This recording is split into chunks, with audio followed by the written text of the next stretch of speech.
Welcome to the Leading Generations podcast from Antioch Bible Baptist Church in Gladstone, Missouri. Each week, Pastor Steve Doss shares an encouraging word on faith, family, or culture as we seek to live out our mission of leading generations to make disciples of Jesus Christ everywhere. Hello, Leading Generation podcast family and community. So glad you are joining us today. It is the second Wednesday of the month, so we are talking about family. If you missed last month's episode on family and culture, I would encourage you to go back and check them out. It was episodes 36 and 37, and I talked through why do bad things happen based off a listener's question that was sent into our Leading Generations podcast you can do that at leadinggenerations@abbc.org, but they'd sent in a question, and with all that we have had going on in the world lately, I think those two episodes would be helpful for you to think through the current events with your family. So make sure you go check those out. But on this episode of Family, I wanted to talk to you about helping your family think about getting to the gospel or getting the gospel everywhere. Our mission at Antioch is to lead generations to make disciples of Jesus Christ everywhere. And every October, our church family does what we call a Go Conference, where we invite missionaries in from around the world to come share with our church what God is doing in and through their lives. Then we call our church the following Sunday to give above and beyond their tithes to world and local missions. We call that giving, faith promise giving. And we're about to finish up our Go Conference. And so as I was thinking about this episode of family, I wanted to think about how do we continue to keep this global focus for our families. I wanted to approach this topic by answering two questions. First, why does it matter that my family be focused on getting the gospel to the nations? And this is really answering the question, the motive question, right? Well, the why behind what we do. And so I want to start there, like, why does it matter? And then I want to go to how can we keep it in front of our family? So sort of the why, the motive behind keeping missions, keeping this idea of leading generations to make disciples of Jesus Christ everywhere, that idea of everywhere, keeping that in front of our family, and then coming back to like, how can we do that on a practical level? So first, let me talk about why does it matter? Why should our families be focused on getting the gospel to the nations? Let me give you a few reasons. First, because God is the God of all nations. I think to know God is to have a heart for the world to know God. Psalms 22, 27, and 28 says, "All the ends of the earth shall remember and turn to the Lord, and all the families of the nations shall worship before you, for kingship belongs to the Lord, and he rules over the nations." God is the God of all the nations. Psalms is telling us that. I came across an article on desiringgod.org called "One God and One Salvation for All Nations," and it sort of expounds on this idea of God being the God of all nations and gives meaning. They give four meanings, John Piper does, to the statement, God is the God of all nations. And I liked it, so I wanted to share it with you today. It says this: first, that God is the God of all nations means that God created all nations. Acts 17:26. He made from one every nation of mankind to live on all the face of the earth. So when I say God is the God of all nations, we're saying God created all the nations. Then they say, number two, God is the God of all the nations means that he will redeem a people for himself out of every nation. Revelation 5, verse 9. They sang a new song saying, "Worthy are you to take the book, to break its seals, for you were slain and purchased for God with your blood men from every tribe, every tongue, every people, and every nation." Then they say that God is the God of nations means he is ready to justify anyone, anywhere, from any nation through faith alone in Jesus Christ. We're saying there is one way of salvation for all nations. We know this from John 14 and verse 6, where Jesus said, I am the way, the truth, and the life. No one comes to the Father except through me. And then finally, when we're saying that God is the God of all nations, what we're saying is that God aims to be known by all nations. Psalms 96, 1-4 says, Oh, sing to the Lord a new song. Sing to the Lord all the earth. Sing to the Lord, bless his name, tell of his salvation from day to day. Listen, declare his glory among the nations, his marvelous works among all peoples. For great is the Lord and greatly to be praised. He is to be feared above all gods. So why should we be talking about the nations and getting the gospel everywhere with our families? Because God is the God of all nations. So to know God is to have a desire for his name to be known everywhere, all over the earth. So that's the first why. God is the God of all nations. This is why we should be focused on everywhere. The second is Christ commands us to think and live with all the nations in view. Christ commands us to think and to live with all the nations in view. I thought about Matthew 9:38, where the Lord calls us to pray to the Lord of the harvest that he'll send laborers into the harvest. And that context there is Jesus is looking out over a crowd and he has compassion on them because it says they're harassed and they're helpless like sheep without a shepherd. And then he says, the harvest is plentiful, but the laborers are few. Pray earnestly to the Lord of the harvest to send out laborers into his harvest. So Jesus says, I want you disciples, and in return us, to be thinking about the harvest, about people coming to know me from everywhere, right? Now I need laborers to go get the word out. Then obviously Matthew 28:19-20, and it's where our mission statement in Antioch comes from, is that we're to lead generations to make disciples of Jesus Christ everywhere. It comes from Matthew 28 and verse 19, where he says, go therefore and make disciples. And what comes after making disciples?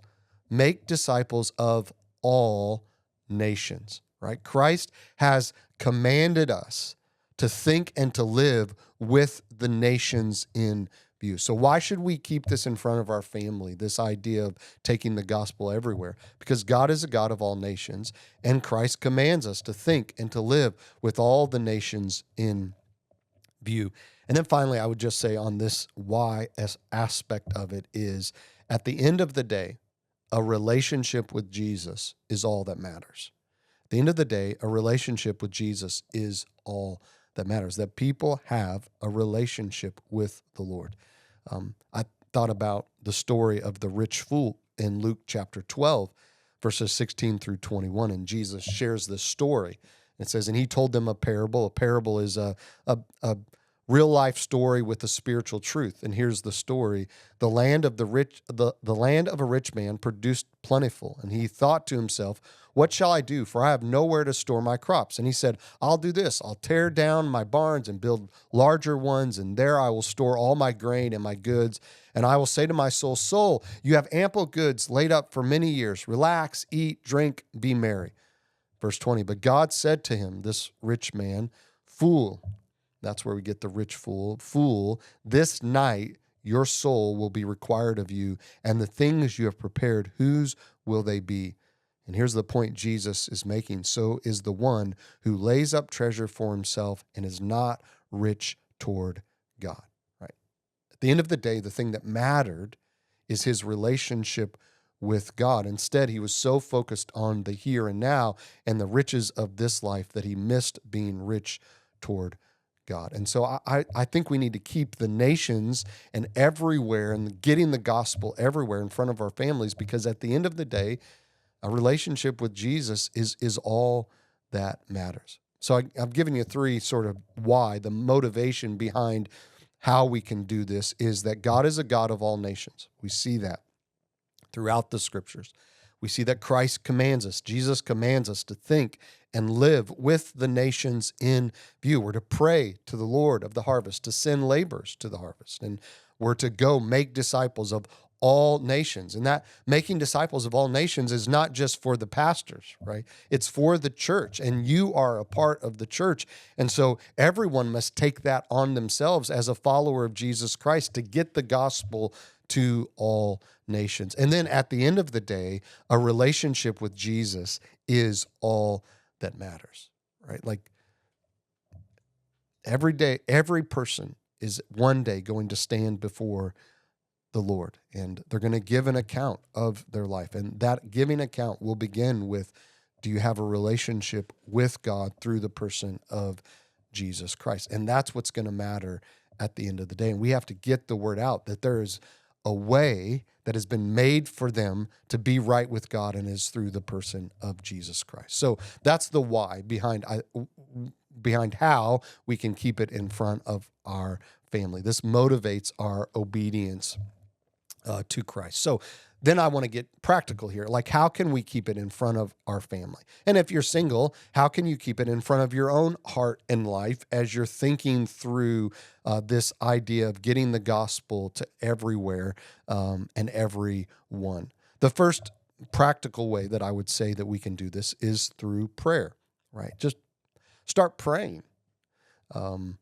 Make it a part of your prayer list that you're praying for the nations. When you're praying as a family together, I would encourage you to take time to pray for missionaries. So every Sunday at Antioch, we pray, and I say every Sunday, there'll be Sundays that we're praying for different things, but most every Sunday, I should say, we take time to pray for one of our missionaries. Why are we doing that as a church family? Well, obviously, Scripture calls us to pray for one another, but I also believe that we do that so that we can keep missions in front of our church, so that it reminds us that we have a obligation and a responsibility to get the gospel to all nations. So praying for our missionaries on a Sunday to Sunday basis helps us keep that in view. So I'd say the same thing is true of your family, right? Like taking time once a week to pray for a missionary. And so a practical way you could do that is take the missionary we pray for each week and pray for them at your home. Like listen on Sunday and maybe take some notes when the pastor's praying for them and of the things that we prayed for. And then you take time as a family to pray over them. One app that I use that helps me to remember to pray for the nations is called The Unreached of the Day by the Joshua Project. And so you can go out there and it'll pop up an unreached people group and you can pray for them. And that just helps me keep focused on getting the gospel everywhere. So the neat thing about that app, and you can go to the App Store and find it, is just Unreached of the Day, Joshua Project. That's a really practical way to look at people and nations and to get to know them, because it doesn't just give you who to pray for. It talks about some about the culture, how you can be praying for them. It gives you numbers to know how many of them know about Jesus potentially and how many don't. So I'd encourage you to go out and use that app. But I think the first way, practical way that we can be involved in keeping the gospel in front of our family and the need for it to go everywhere is just to be praying. The second way I would say is to give. I thought about this verse, Matthew chapter 6, verses 19 to 21 says, "Don't lay up for yourselves treasures on earth where moth and rust destroy and where thieves break in and steal, but lay up for yourselves treasures in heaven where neither moth nor rust destroy and where thieves do not break in and steal." And then here's what does Jesus say? "For where your treasure is," verse 21, "there your heart will be also." So Jesus is saying where our money goes, our heart's going to follow right behind that. So I would encourage you to give. Just be involved in giving to missions, giving to help people get the gospel to the ends of the earth. At Antioch, we call that faith promise, right? Where you make a commitment above and beyond your tithe for 1 year to help get missionaries to where God has called them to be. So I encourage you to be a part of that. Another way of giving is encouraging your kids to give. Even as a young person, right? To say, hey, what could you give? And maybe you give them allowances, and if they do chores, like saying, hey, maybe you could give 25 cents. That's helping your kids see the need for the gospel around the world and teaching them, like, we need to help get the gospel everywhere, and giving is a way that we can do that. Another idea is to read or listen to missionary biographies. There's a lot of great biographies out there about missionaries. Just a few that I would recommend: To the Golden Shore, The Life of Adoniram Judson by Courtney Anderson. Elizabeth Elliot has written a couple of great missionary biographies about her time and her time on the mission field, as well as her husband, Jim Elliot, one of my favorite missionaries. One of those is called The Shadow of the Almighty, The Life and Testament of Jim Elliot. Another good one is the autobiography of George Mueller. That's a good one. YWAM Publishing has small little biographies. They're about 200 pages long, and it's called Christian Heroes Then and Now. My family has read some of those. I've read those. I think that those would be good ones for you to read. So maybe sit down as a family and read through a missionary biography. That's a good way to keep it in front of your family. Another idea is to watch movies about missionaries. And again, I know some of you probably do these things, but An End of the Spear by Steve Saint's a great movie. Our family one time went through this series called Dispatches from the Front. It's by Frontier Missions, and there just was a guy that they followed that went to different parts of the country. We did this during COVID, actually. We bought the DVD series, and we'd take time each week, and we'd watch one of these 45-minute to an hour videos, and it just gave us a perspective on missions in different parts of the world. So encourage you to look for opportunities to watch things like that are talking about getting the gospel. Another thing that I would encourage you to do is go on a mission trip. I think it would be neat for every family to make it a goal to take their family on a mission trip. And I understand, like, for some, that means towards the end of your parenting, as your kids get to teenagers, maybe is better, or they're in college to go on a missions trip. But I think that's a good way to expose your family to missions. I think a practical, like week to week, is to go to restaurants that expose them to different cultures. So I know it's easy to get going to the same restaurants, but go to different restaurants that come from different cultures, and it gives them an opportunity to be exposed to those cultures. And then you can talk about thinking through getting the gospel to that culture, even though it's not maybe necessarily in America to be going to another country. Then the last thing that I would encourage you to do is invite missionaries to come spend time with you. So if you know of a missionary, or a missionary comes through the church, invite them over to your house for dinner. If they're through town one time, or they're back on furlough, have them over and spend time with them. Ask them about their country that they're serving in. Or here's another step: open your home to someone from a different culture and ask them about their country. Ask them about the culture that they come from, and then use that as an opportunity as a family to think about the gospel need in that part of the world. So I hope these ideas will at least spark in you something that will cause you to want to lead your family to keep missions and the need for the gospel going to all the nations in front of you. It's amazing, the thought to me, that we get to be a part of getting the best news in the whole world to everyone. What an honor that God would call us to be a part of his mission of getting the gospel to all the nations. So may God help us as families to keep it in front of our families as we seek to lead generations to make disciples of Jesus Christ everywhere. Thank you for joining us today. I pray that we will continue to live out our mission.